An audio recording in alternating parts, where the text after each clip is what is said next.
এই শেখ মুজিবুর রহমান রাষ্ট্র প্রতিষ্ঠা না করে মুজিববাদ প্রতিষ্ঠা করতে চেয়েছিল।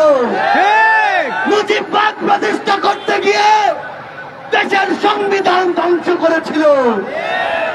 মুজিববাদ প্রতিষ্ঠা করতে গিয়ে সার্বভৌমত্বকে ভারতের কাছে লিজ দিয়েছিল।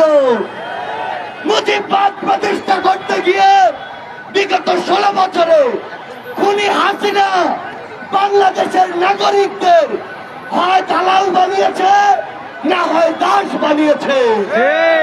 এই খুনি হাসিনা আমাদেরকে বিগত 16 বছরে নাগরিক হয়ে উঠতে দেয়নি। 24-এর ছাত্র জনতার অভ্যুত্থানের পরে, এত রক্তের পরে, জীবনের পরে আমাদের সুযোগ হয়েছে নাগরিক হয়ে ওঠার।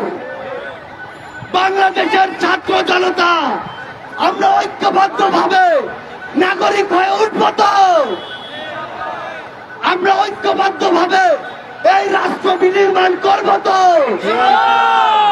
আমরা মিস্টার মোদীকে জানিয়ে দিতে চাই, এটা কোন গুজরাট নয়, এটা বাংলাদেশ।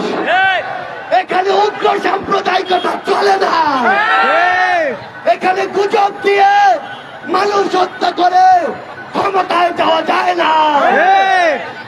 আমরা পৃথিবীর প্রত্যেকটি দেশকে বলে দিতে চাই, আমাদের সাথে সম্পর্ক হতে হবে সম্মানের, সম্পর্ক হতে হবে সমতার। কেউ যদি শোষণের দৃষ্টিতে আমাদের দিকে তাকায়, আমরা সেই চোখ উপড়ে ফেলবো। আমরা আপনাদেরকে একটি কথা বলে দিতে চাই, আগামীর বাংলাদেশে আপনাদের হয়ে জাতীয় নাগরিক কমিটি সাম্য, মানবিক মর্যাদা এবং ন্যায় বিচারের বাংলাদেশ রাষ্ট্র কায়েম করবে।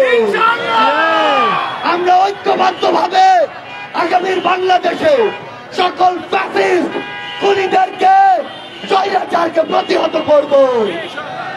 আপনাদের সাথে আমাদের আগামীর পথ চলা হবে সংগ্রামের রাজপথে, অটবাদী জয়ে। ইনকিলাব জিন্দাবাদ।